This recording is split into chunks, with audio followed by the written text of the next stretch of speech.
le péage et le péage, c'est aussi une opportunité de créer de l'emploi. Chaque point de péage,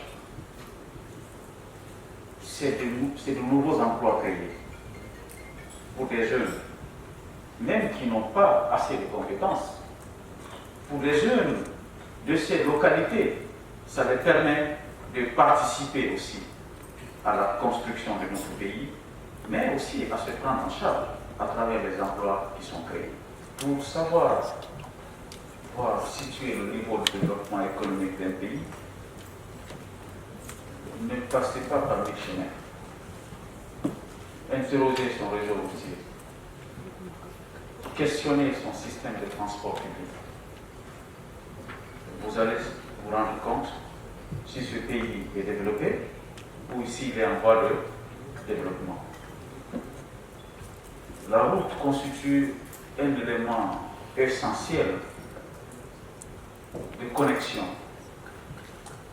pas seulement entre les zones de production et les zones de commercialisation ou de consommation, mais ça connecte des cultures, des civilisations, ça connecte des localités. C'est un moyen, un outil de réconciliation extrêmement important. La réconciliation n'est pas seulement le fait d'idées de passif en termes de conflit ou de violation de droits de l'homme, c'est de lever tous les obstacles qui se posent au quotidien à nos concitoyens, les permettant ou les empêchant, voudrais-je dire, de joindre les deux bouts. Quand on dit que les Guinéens ne peuvent pas joindre les deux bouts, ce n'est pas seulement avoir les 3 repas par jour, c'est le fait de se déplacer librement, se livrer à des activités économiques pour changer et améliorer son quotidien. Honorables conseillers nationaux, ayons le courage de le dire, la recherche de notre climat n'est pas sans conséquences. Pourrais-je dire même, n'est pas sans défi. La forte pluviométrie dans notre pays rend difficile l'entretien des routes. Au lieu d'une seule action de rétablissement des routes pendant l'année, en Guinée, on est obligé de faire 2 séances, voire 3, à raison de la forte pluviométrie. La pluie était dans tout, mais c'est aussi un défi à prendre en compte en termes de qualité de route. Les routes doivent s'adapter aux conditions climatiques de notre pays. Les routes doivent connecter les régions, permettre à chaque région de contribuer au processus de développement de notre pays. Honorables conseillers nationaux, ce n'est pas les conditions climatiques qui sont les seuls responsables de la faible prise en compte de ce défi.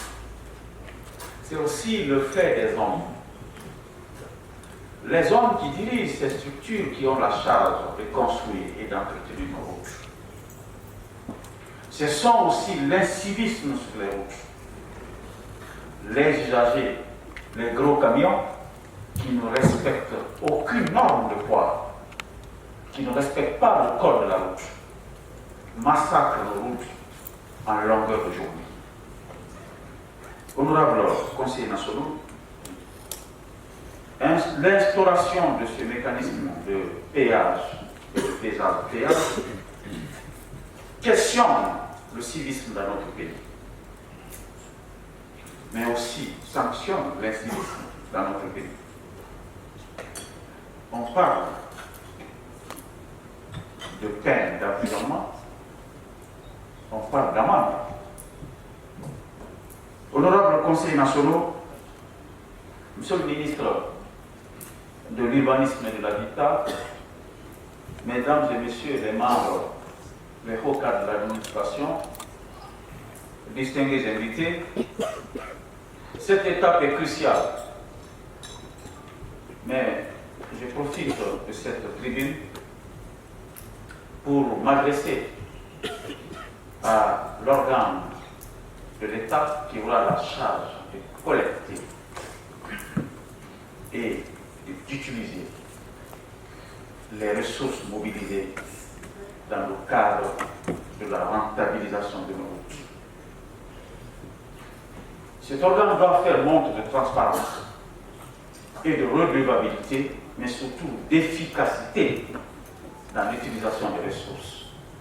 On a voté cette loi de modification avec beaucoup d'enthousiasme, mais avec beaucoup de difficultés. Après plusieurs mois d'activité sur l'avant-projet de constitution, nous nous retrouvons ici pour adopter cette loi modifiant sa loi sœur vieille de plus de 2 décennies maintenant. Honorables conseillers nationaux, Monsieur le directeur du Fonds d'entretien routier trouvera dans ce message un soutien, mais aussi une interpellation. Ces fonds collectés au préjudice des populations qui parfois s'interrogent sur quel réseau routier mérite d'être géré avec responsabilité. Honorables conseillers nationaux, l'autre élément de mon intervention repose essentiellement sur le rôle de la société civile, le rôle du Parlement en termes de sensibilisation, d'éducation civique des populations à adhérer à ce projet. Ce projet, s'il est mené à bon port, c'est une opportunité de transformation durable de la qualité de notre réseau routier. Payer les routes ou instaurer des postes de péage et de pesage, c'est un moyen de renforcer la sécurité sur nos routes. C'est un moyen également de renforcer la sécurité civile tout court dans le pays. Ces checkpoints sont des endroits où on peut faire d'autres contrôles, veiller à la circulation illicite des armes légères et de petits calibres, mais aussi ces réseaux mafieux qui sont sur nos routes, ces coupeurs de routes, ce sont des opportunités également de veiller à la sécurité des personnes et de leurs biens, en plus de la sécurité du réseau routier. Les exemples ne terminent pas et les motivations sont nombreuses. Elles sont aussi importantes les unes les autres. Monsieur le ministre de l'Urbanisme et de l'Habitat, Monsieur le conseiller du président de la République en charge des institutions, des relations avec les institutions républicaines, Mesdames et Messieurs les hauts cadres de l'administration, le péage et le péage, c'est aussi une opportunité de créer de l'emploi. Chaque point de péage, c'est de nouveaux emplois créés pour des jeunes, même qui n'ont pas assez de compétences. Pour les jeunes de ces localités, ça les permet de participer aussi à la construction de notre pays, mais aussi à se prendre en charge à travers les emplois qui sont créés. Monsieur le ministre, à long terme, je ne dirais même pas à long terme, le long terme est trop loin. À moyen terme, nous devons pouvoir lever des fonds pour construire des vraies autoroutes à péage pour notre pays. Nous en avons besoin. Nous rêvons depuis l'indépendance que la Guinée aussi puisse avoir ses premières autoroutes à péage telles que nous voyons dans d'autres pays voisins. Ça commence par ces petits pas, mais ça demande de la responsabilité et surtout beaucoup d'intégrité. Collecter 1000 francs, 2000 francs, 5000 francs, etc., ça peut paraître banal, mais si c'est bien géré, ça peut améliorer de manière significative la qualité et la consistance du réseau routier de notre pays.